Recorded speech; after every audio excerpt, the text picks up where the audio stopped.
Alright, so the next step in our process is to install the hip boards. But before we do that, we want to take a look at the side of the tunnel and make sure that our hoops are lined up and even with each other, as opposed to either being pushed out or being pushed in. So all we really want to do is come out and take a look and kind of eyeball it and just make sure that it's nice and straight and even with the ground. If you want to, you can use a string and a plumb and take it from the top of the hoop here to the ground. But we just eyeball it and just make sure that it looks straight to us. And then from that, we can go ahead and install our hip boards. If you do end up with a situation where your hoop is either pushed out or pushed in, and is not sitting straight in relation to the other hoops or the ground, we can make that adjustment as we go along and install the hip boards. Alright, so now I'll go ahead and demonstrate installing the string that's going to act as a guide for our hip boards. We use mason line. Most any line that isn't very stretchy or springy will do. If it's really stretchy, it'll tend to dip along the side of the tunnel. So just pull off a bit. You can see our roll is well worn.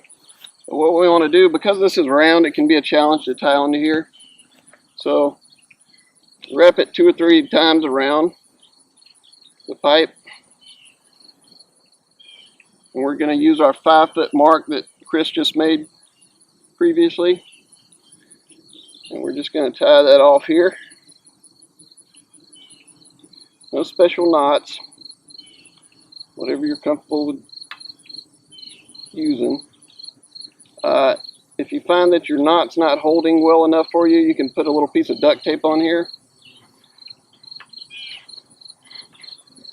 And all I'm doing here is I'm just rolling a little extra string around to help lock that string into place. And now I'll take this string and I'll string it along the side here, and I'll tie off on the other end on our 5-foot mark that we've made previously.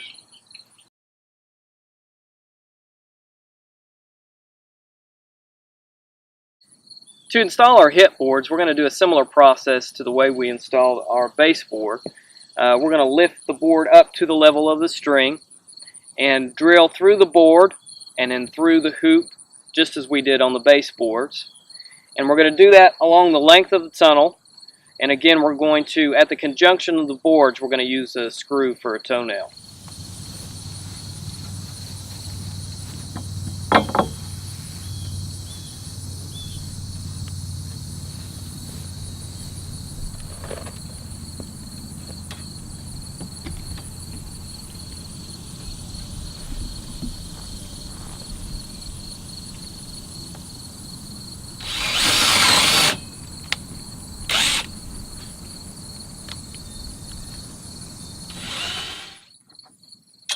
And again, we're using our 4-inch long, 1/4-inch carriage bolts and a self-locking nut.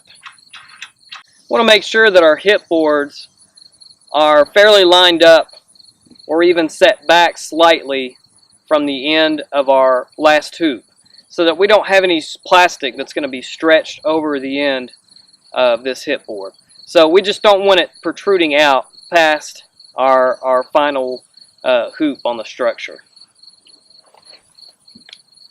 And at this point, if you have a hoop that is not plumb in relation to your ground post or in relation to the other hoops, this is the point you can make those adjustments by either pushing or pulling against the hip board prior to drilling in the subsequent hoop.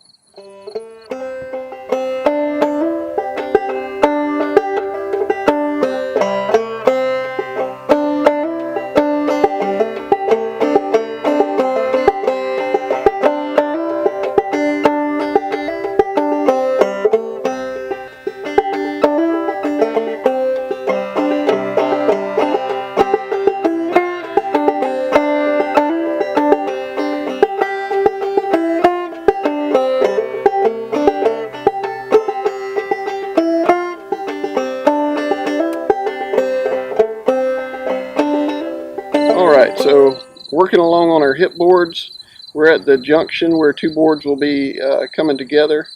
And just like we did on the baseboards, we want to go ahead and toe screw those in. What you can do to make this process a little bit easier is go ahead and start your screws in the board that is mounted already.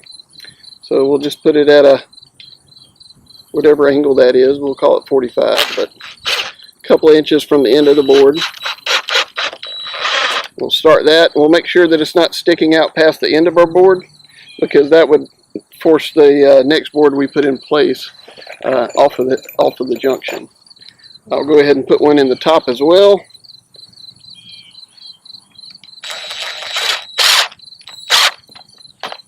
Alright, we're ready to set the board in place.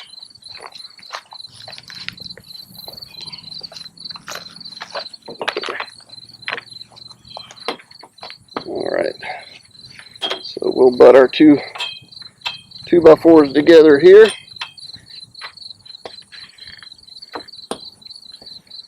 Alright, Chris is on the end down there giving some pressure so that this board will stay in place when we screw it together.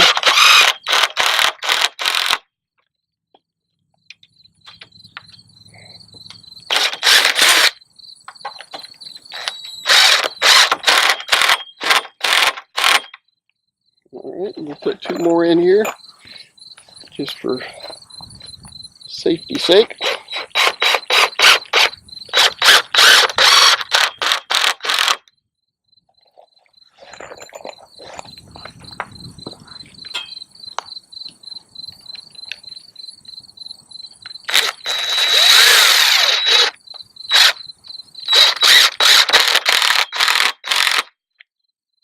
Alright, our junction's made.